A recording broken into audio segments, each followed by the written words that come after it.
Hello, everyone. My name is Martin Beard. I'm one of the organisers of the festival. I'm absolutely delighted to be here talking to three representatives from Galbraith Group, who are our sponsors this year and have been great friends of the festival for a number of years. I've got Scott, Martin, and Emma here from the sales and from the Agri Consulting. Sorry, Martin, I got that wrong. Agri Consulting team. What I'm going to do is I'm just going to ask them to say a quick hello and introduce themselves, and then we'll get right on with some questions. So could we start with you, Martin, please? I'm Martin Rennie. I do ag consultancy work, as Martin said. I'm based in the Perth office.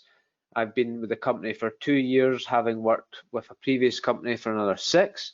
I primarily do farm consultancy work, which involves giving farmers day-to-day advice on how they financially run the business, but also do grant applications as well.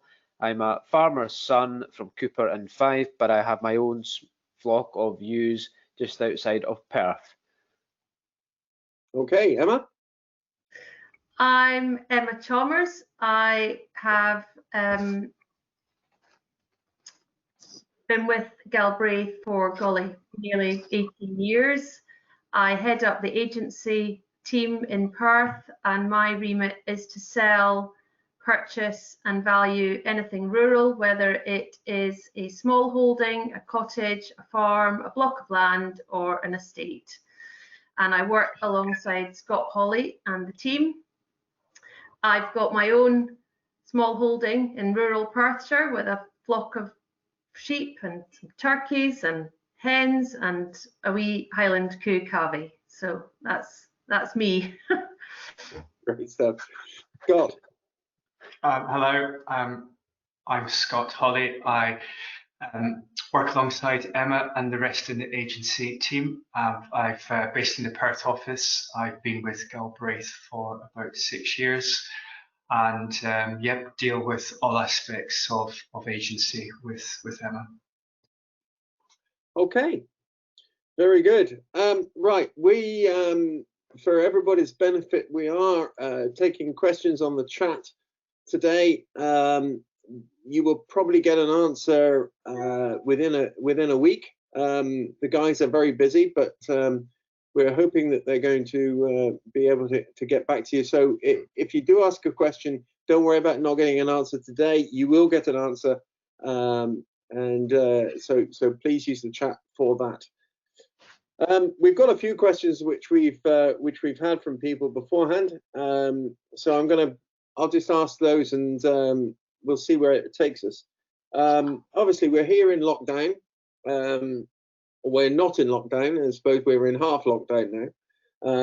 But there's obviously been a greater interest in buyers who are looking to move to the country and for property. Is that true? And if that's true, what are people looking for? Who's going to go first, Scott? Yeah, it's coming out of lockdown. It's turned out to be really quite an extraordinary year. The sheer level of inquiries, the volume of viewings, the level of interest and activity has been phenomenal, and it's all focused within the rural market. And the feedback that we're getting from those buyers that are registering with us, their focus and drive for wanting to move has predominantly been triggered by many of the factors of what's happened during lockdown. So things like having a better quality of life, a higher quality of life, bigger gardens, having the land have been really the many of the core factors for people wanting to move. So the those small holdings in the property with land are what we've seen to be the ones that have been really getting a lot of interest. It's been interesting to look at some of the statistics that we've done over the past week. So for small holdings specifically, we've seen about I think it's a 60% increase on the level of viewings compared to the same time last year. And the overall viewings across all property types within the Perth office has increased by about 40%.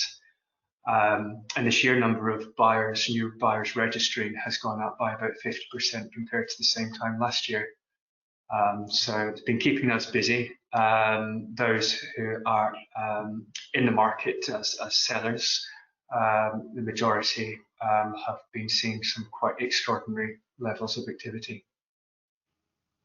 Interesting. And is it people who are coming first time to the country, or are they coming out from cities, or what's happening? Carry on. It's been a real mix. We've got the local Perthshire market has been moving. People looking for small holdings, bits of extra land. The market from the Central Belt has been incredibly active, as has the market from the south and abroad as well. So we have carried out viewings recently from people from France, Dubai, the US. We actually carried out a virtual viewing for a family who were relocating from France, and also one from Dubai about 3 weeks ago. So I would say, yeah, Scotland has always been a very attractive country for people to either move back to if they've got some family connection, or relocating first time. And again, it's the quality of life and the lifestyle that has been a big driver for them.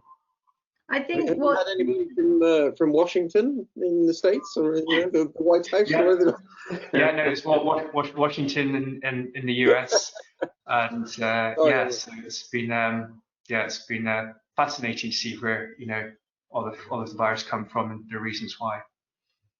I think what's been quite interesting is the fact that buyers are now considering places which are now deemed to be accessible to the cities, because they're not going to have to commute every day potentially to a job in Edinburgh or Glasgow. So where something maybe 2 hours from the city was deemed as being too far, is now very much on a potential hit list for potential buyers. And connectivity, digital connectivity with Wi-Fi, is something that we never used to get asked about. And most potential buyers are now quizzing us about Wi-Fi speeds, and if it isn't fast enough, we are suggesting options of satellite or 4G routers, and conversations which I've never had with people before, and things I didn't really know about, I'm suddenly able to talk about, because that's what people are interested in. So it's getting that. I think people are craving a better work-life balance. As Emma said, people are being told, or they're realizing, they don't have to be going into a city for a set amount of time each week. So the ability to maybe be based a bit further away is very feasible. That's becoming a reality for many people. So if they can be pushed further away from the city, they're getting more value for their money, and it's giving them more space. So yeah, it's for me then, like the market's pretty buoyant, which is, I guess, good for you guys, possibly not so good for somebody who's looking. So how do anybody who's watching today, who's trying to get on the small holding ladder, shall we say, what's the best way for them to do that, and what advice can you give? I would say that there are 2 ways of getting wind of what's on the market. The first one is to befriend and hook up with the rural agents and get a dialogue going with them. So make them effectively your new best friend. And when they have things on the quiet, they will think of you and phone you.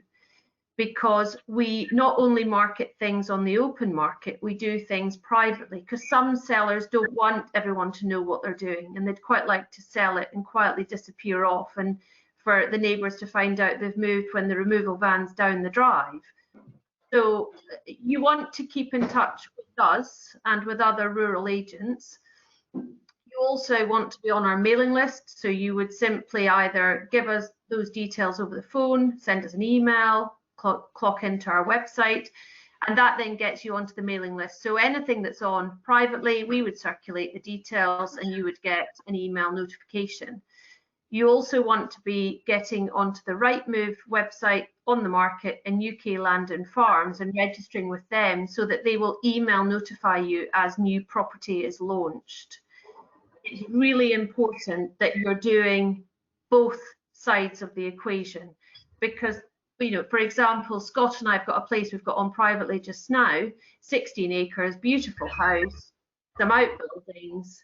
It's on privately. We're not putting it out there. The owner does not want everyone to know. So you do want to be doing the two-prong offensive of speaking to the agents and also through the websites. Where was that again? I'm not telling you. It's on privately, Mr. Beard. It was worth a try. If anyone has, give me a ring or give Scott a ring and we can have a chat. Yeah, I would say the key thing is definitely to have a very positive relationship and engagement with those agents that are specialists in the rural market and who deal with small holdings, and having that strong relationship. You will get the heads up of anything coming on privately, and keeping being on that list of hot buyers. You will get the heads up, you will get the the call, the message, the email. Anything that we launch will go straight away onto the Galbraith website when it's on the open market. And I'd urge everybody to register with On the Market as one of the founding members. We launch everything on there immediately as a new and exclusive property for 48 hours. So Galbraith and On the Market will be the the two online platforms that you will see things straight away. So is there a real sweet spot, or are you seeing upwards of seeing 2 acres and 50 acres, or are you seeing most in one particular area? I would say that the demand is rural, and you have some people who only want a big garden. They want to get a few hens, they want to plant some fruit trees and have a veg patch. So a large garden is absolutely all that they're needing. You then have some buyers who do want to have 2 or 5 or 10 acres because they hanker after a small flock of sheep or some pigs or pygmy goats, or they want to plant an orchard and have a wildlife garden. They want to get a polytunnel, they want to grow flowers commercially. There's a whole host of different interests that people have for getting that slightly greater acreage. And then you get those that are looking to have a small farm, so 20 plus acres. And as much as, I mean, we sold a place, we had it on 18 months ago, cracking place, gorgeous house, outbuilding, 120 acres, beautiful views, close to a village. And we had interest, but it didn't fly off the shelf. And we got an offer, it went under offer, the purchaser mucked about, our client pulled out, we put it back on the market just after lockdown was lifted. We were inundated with interest, and it's now gone to a family who are coming up from Edinburgh, and they had a long-term plan. We will duck out of Edinburgh, we'll go to the country, and the pandemic fast forwarded that. They are now in the country. They are downsizing their work commitment so they can spend more time at their new place, and they're going to venture into whatever interests they take up with their land. As yet, they don't know. But so that's what we're dealing with, and that's been the sea change. Well, that's an interesting point, because if you're looking at a property, I dare say there are quite a few people watching this who will be thinking, yes, I want to fulfill my small holding dream, but this house has got 20 acres. What do I do with it? I haven't got sheep, I haven't got horses, or whatever it is. Do you help them on that as well? Absolutely, no question. So if you feel you're taking on too much, don't be daunted by that, because it's a very sellable package if for whatever reason you decide to sell it in the future. And if you don't want to be using all the land, then we can easily help with finding a grazier who maybe has a number of tups that he needs to put into a smaller field. You might have a couple of neighbours nearby that want to graze their ponies. And Martin, within the farm consultancy department, can help immediately with that. And we can help with the grazing license paperwork. We can make sure that everything's set up correctly to protect your longer term interests, so that if after a year you do want to do something with it, it comes back to you. But we would keep you right on all of that, and that's something that Martin specialises in. Yeah, I think Martin, on that regard, I think there's several options whereby if you have additional land and the owner or new owner of the land doesn't have the expertise for farming at themselves. And I think where we come in is understanding the client's objectives firstly. You know, how do they want to look after that, also from a tax point of view, from a physical, you know, amenity value. Do they want sheep, cattle running on their land? Do they want a grazing tenant, or do they want something more permanent? Do they want a long-term lease implemented? And what are the implications of that? I think our role coming in here is to lay down the options and the benefits and costs of each of those options, both from a practical point of view, but also fundamentally from a financial point of view, if that is one of their objectives. There's farming options, but there's also diversification options. Do they want to let out horsey paddocks? Do they want to start something completely different? You know, have an orchard? You know, do they want to grow vegetables and sell it? Do they want to have a farm shop? Do they want to run a wedding venue? The options are limitless, but I think it's very important to understand the financial, firstly, but also practical considerations of all those options. Yeah, it's interesting because we've got somebody here asked the question, you know, after buying your land, you know, do you need to register as a farming business? Do you need to get your CPH? Do you need to do all of these? Do you help people with this as well?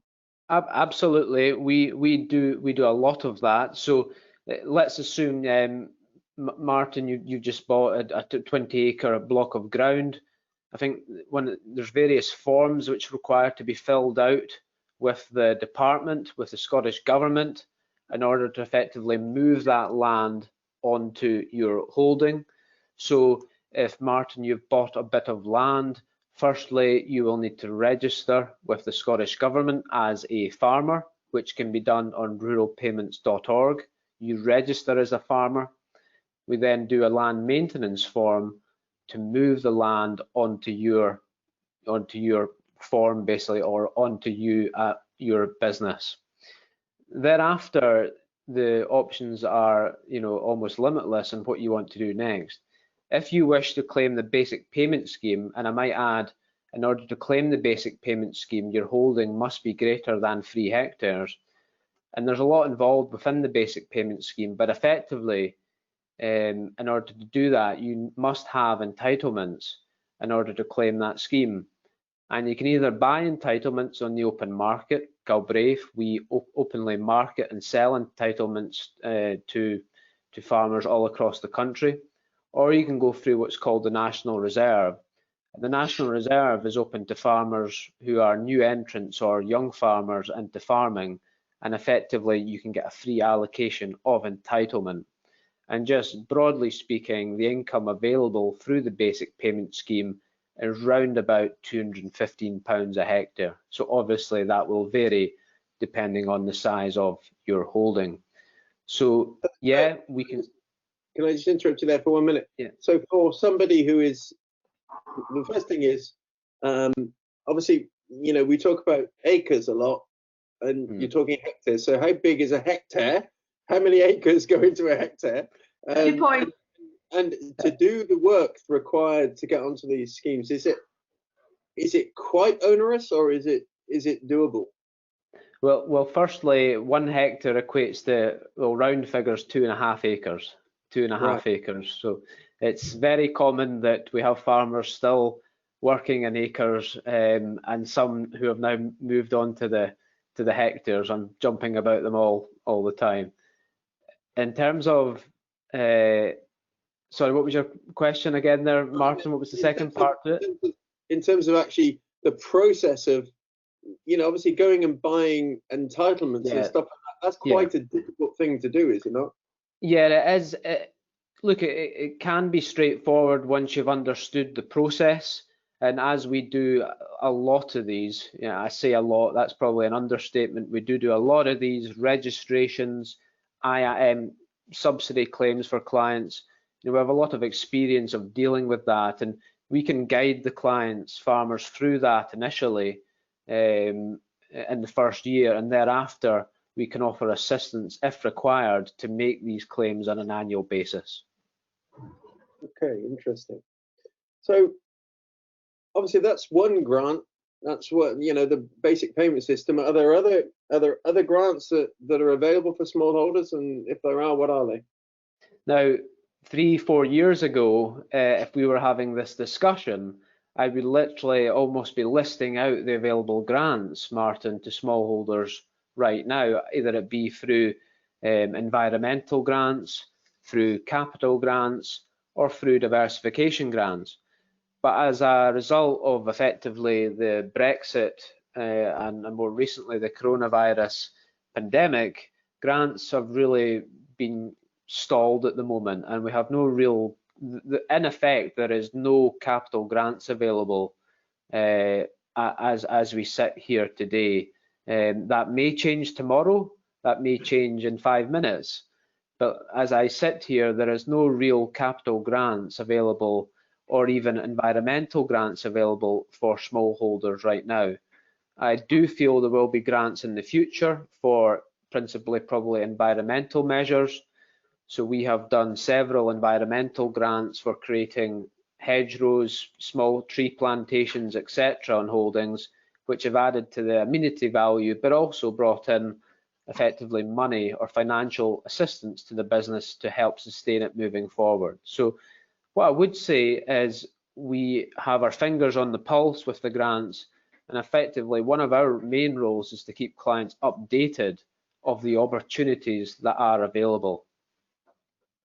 Okay, I mean, Emma, are you seeing people who are coming into small holdings who are looking for grants? Is this an absolute deal breaker for some people, or is it just a nice?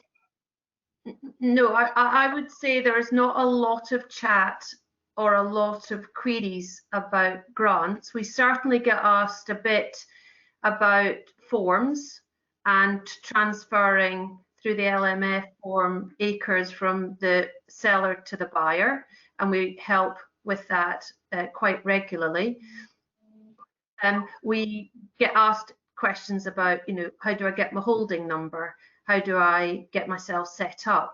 I'm thinking of getting sheep. As Martin said, he can keep people right on all of that, but it's not overly complicated, and the department are very, very helpful themselves. So don't feel, oh my word, it's paper and it's bureaucracy and it's words I don't know. It's actually all very, very easy to get a grip of, and they do keep you right. They're very, they want to keep you right. They want you to get it right. For sure, and I think that's important. From we went through with the animal, plant, and health people. I mean, they were tremendous. I mean, they were great help, and I think that. And it often gets missed, that, Martin, that if you're keeping livestock, albeit hens, albeit cattle, sheep, you must register as a keeper of livestock with the Animal Health Agency. That must be done. Again, they are really helpful to deal with. There's an office in Perth, for example.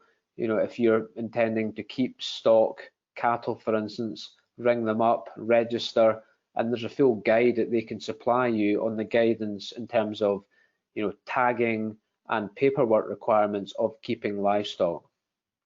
And I think this is actually a crucial point, because I think anyone who's coming to the rural economy for the first time and who just thinks, oh well, I'm going to have a pig in the garden.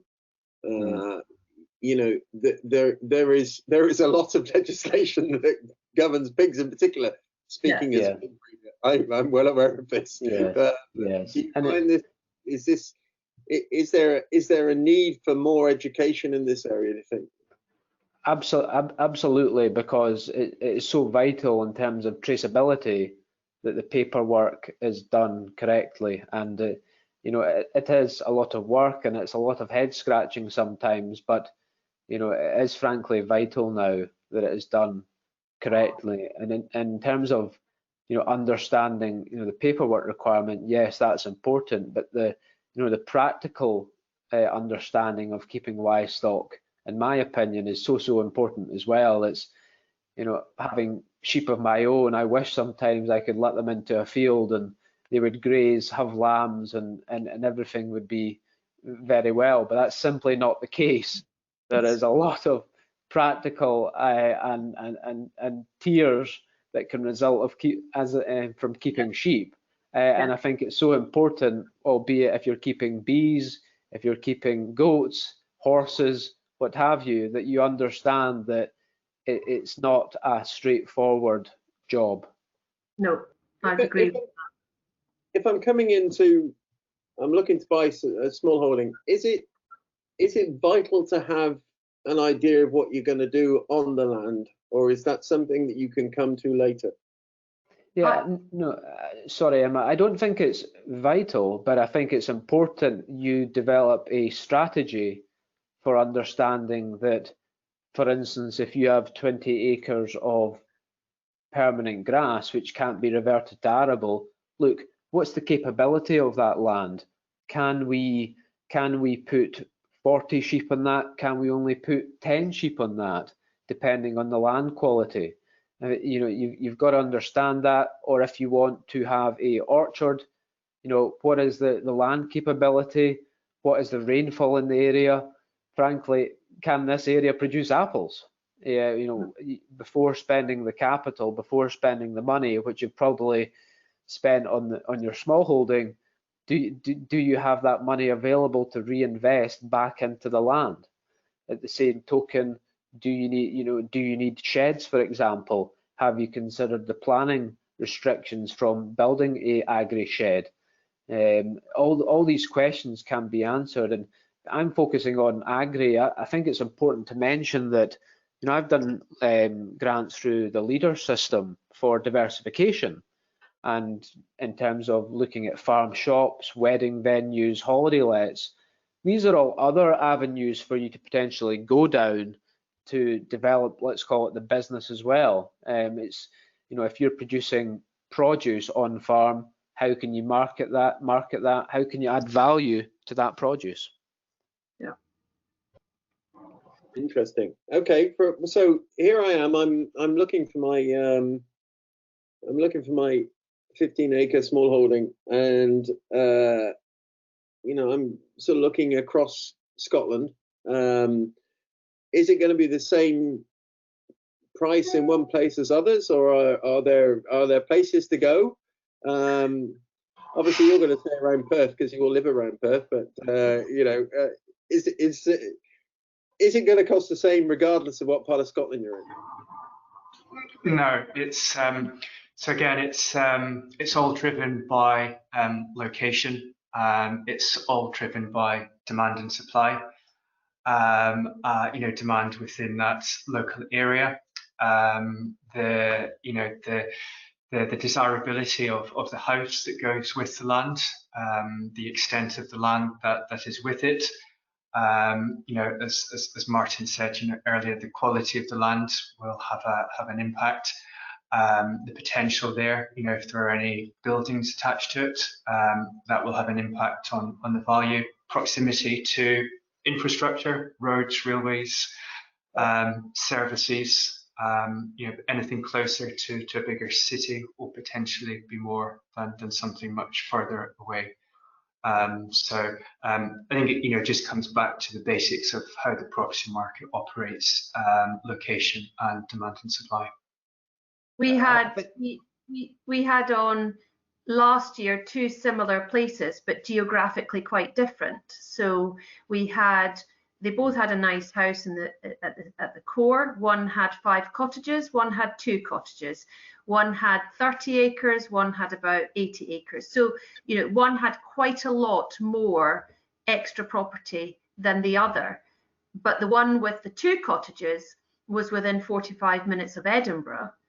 And the one with 5 cottages and beautiful views and an amazing history. I mean, Winston Churchill had stayed in it, Elizabeth Taylor used to get helicoptered into it, and it was worth the same amount of money because it was 2.5 hours away. And to get to it, you had to go along almost a single track road for 10 miles. So that shows to you the difference in value, because they were both effectively worth the same, but you got more property for your pound than you did for the other one because it was closer to the city and closer to, as Scott said, infrastructure, roads, the network, the supermarket, the bank, etc.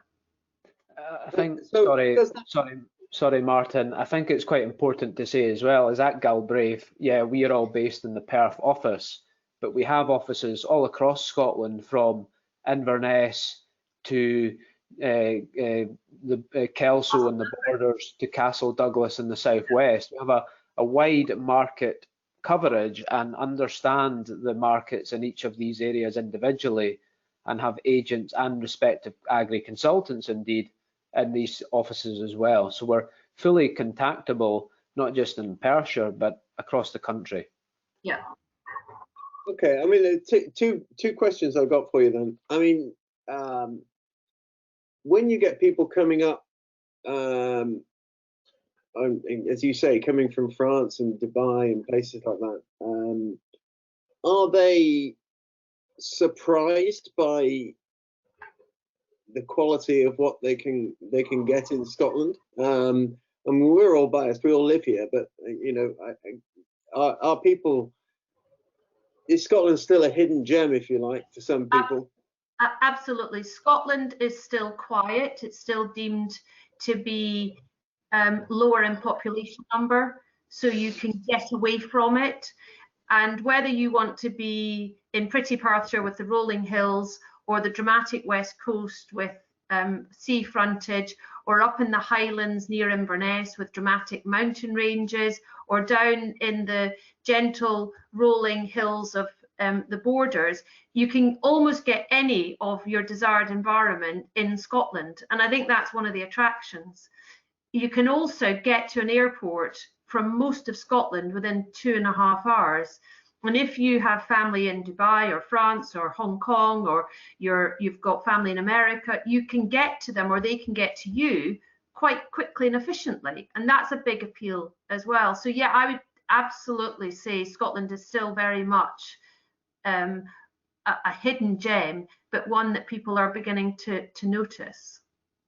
Coming back to people who are already here, you know, obviously we're all Scottish smallholders, and we're all looking to do, you know, to do the best we can.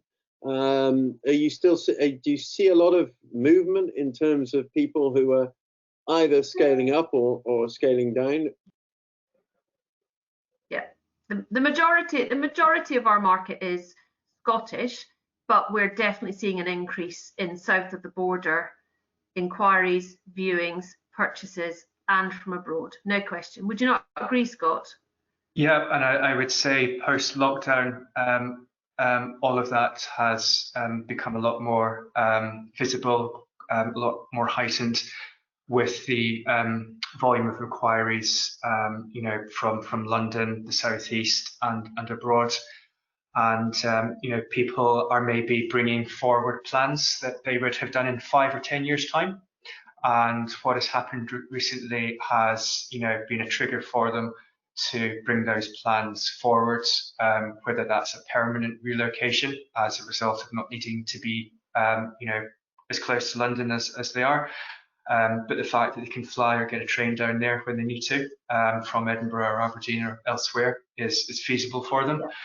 or a permanent retirement, or a change of lifestyle. We had a family relocate from Hampshire, and it was new jobs near Dundee that brought them up. So yeah, it's Scotland as a whole, Perthshire, have been proven to be very resilient areas and very, very popular. And are you finding anybody who wants to go completely off the grid, or is that still a sort of niche? I would say that's definitely still a bit more niche, but is an attraction for people. We sold a sort of cottage with about 4 acres about 18 months ago, so it was sort of all before all of this happened. And the electricity was run off a generator, so there was no mains electricity there. You had to drive through a bit of a burn to get to it. So 4-wheel drive was compulsory.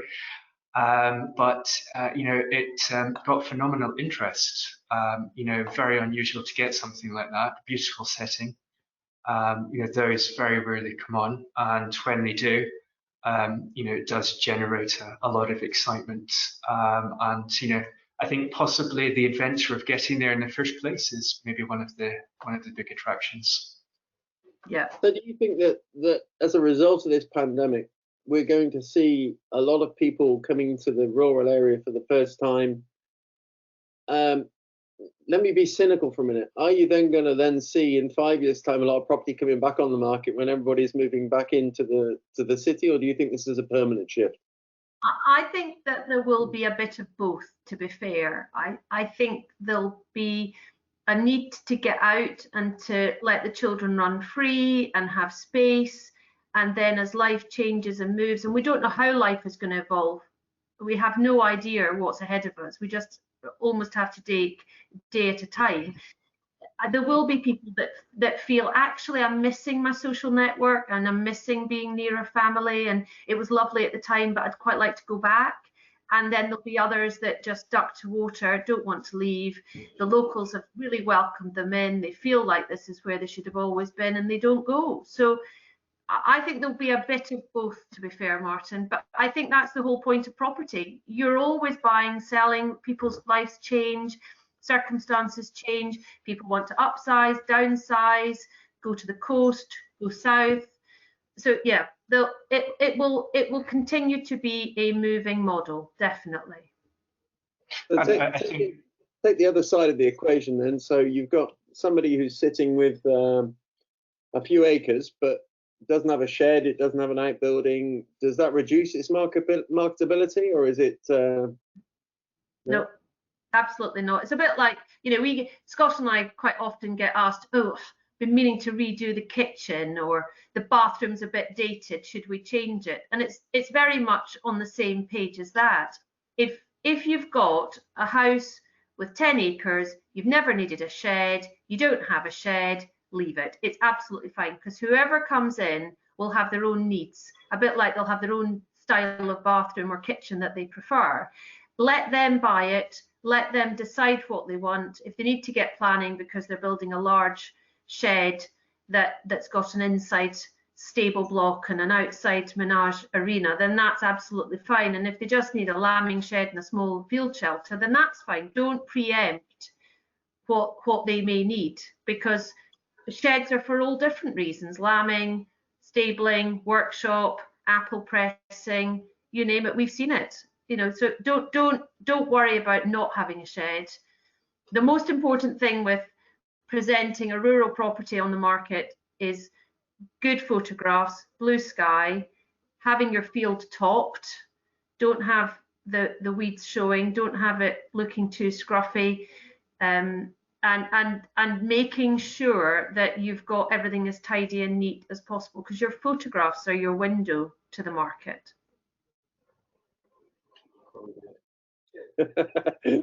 Just thinking back of all the times that we've been in that same situation. Yes, helps if you don't have children around when you're taking the photos as well, I suspect. Nicky Singer's mind seemed to leave stuff everywhere, so yeah. there we go. right, last sort of few points then, Martin, on, if you're looking at somebody who's trying to change their life, if you like, who doesn't have experience of livestock, who thinks that, I don't know what I can do, but who likes craft, who likes, working with produce and things like that. Do you advise them on that as well, or is that something that they would have to learn on the go, as it were? Yeah, we can initially come out and have a discussion on how to effectively run the farm, if you will, for moving forward, talking through issues such as, when do I vaccinate my lambs for a certain disease, for example, or when is the best time to lamb and when is the best time to sell, just on a sheep example. So in short, Martin, yeah, we can assist with that, but I think it's so important that you almost start off smaller in some situations before you go too big, so you understand like I say, the practical requirements of running that unit. But I think before that all begins, I think you need to, yes, to be frank, get us involved to understand the potential financial cost of setting up your own farming business, diversification business, stabling unit for equestrian, that type of thing. Understand your costs, understand the actions of what you've got to do. We can talk through the points to consider, and then crack on really and see how you get on. But I would say, we're there for a call. We can help, and really enjoy it, but be pretty hard on yourself that you think it's all workable within your own within your own lifestyle. If you're working 9 to 5, do you have the time? Do you have the capacity in your life to look after what's outside the front door every day? Okay, and there's obviously also, I guess it's important. One of the things I've picked up from what you've been talking about today is it's not always about having to have a few sheep. And you mentioned flower farming, and there's another talk in the festival about flowers, cut flowers and getting, so there are different ways of realizing that dream, I guess, and you can help people do. And I think naturally, if you're interested in moving to the country and you're interested in buying a place with some land, then you will probably have interest that you've got already. So you maybe have a tree interest or a beekeeping desire, or as we've just talked about, growing flowers, and perhaps being a florist that grows flowers for natural bouquets for weddings, etc. You might want to have an orchard with heritage fruit trees in it because you used to go and pick the plums at your granny's tree and you loved that, and you've always had a desire to give that to your own children. So I think, as much as, yes, there'll be some people that will be a bit overwhelmed by the acreage that's available, there will be others that will feel very clearly they know what they want to do, and it may be that we need to give some assistance or some guidance, or that actually there's just some small bones that they need to tidy up, and then they'll just crack on with their plan. So it will vary greatly person to person, but the options with a large garden or a field in a wood are limitless, and the joy you get is immense. I mean, nobody should underestimate the joy of having that space. It's lovely. The thing that I found fascinating during lockdown, where we're getting lots of calls with people wanting to register, was people wanting some land just to walk their dog, and literally just to go for a walk themselves, and walking out their house and having the knowledge and the feeling that I own this is mine. So a lot of the time, they're not looking at it from any commercial aspect, but it is just purely some land for them to, have a walk and enjoy it for what it is. Okay, well, that's interesting. Okay, if people want to find out more about Galbraith's, could one of you just give the web address and perhaps an email address for people to communicate with? We'll obviously put it up after this as well in the chat function, but just be useful just to get that now. Right, One of you? come on then, Scott. Oh, so the web address is www.galbraithgroup.com. Very good. And if you had to look that up, Scott, that was. If you want to drop an email, then if you do perth@galbraithgroup.com, then that would get filtered to Scott, Martin, or I, depending on the question. And if it's for another area that we look after, because as Martin said, we cover the whole of Scotland, we can then direct your question to our colleague in the local office of the area that you're interested in, whether it's Dumfriesshire or the Borders or Inverness-shire. Okay, that's brilliant, guys. Thank you very much for your time. To reiterate for everyone, if you've got a question, the chat will stay open. You can put the questions in there and you will get a response. There's lots more to see at the festival. You can go and have a look following this talk. There's more talks coming along, and I'm sure that you'll have a good day working your way through. Once again, thanks to Galbraith Group for your sponsorship. Thank you very much for your time today, and hopefully next year we'll all be back in Forfar again, and we can do this face to face, which would be a great thing to do. Yeah. No, delighted. Enjoy the rest of the virtual festival. Thanks very much. Thank you. Thank you very much. Bye. Thank you.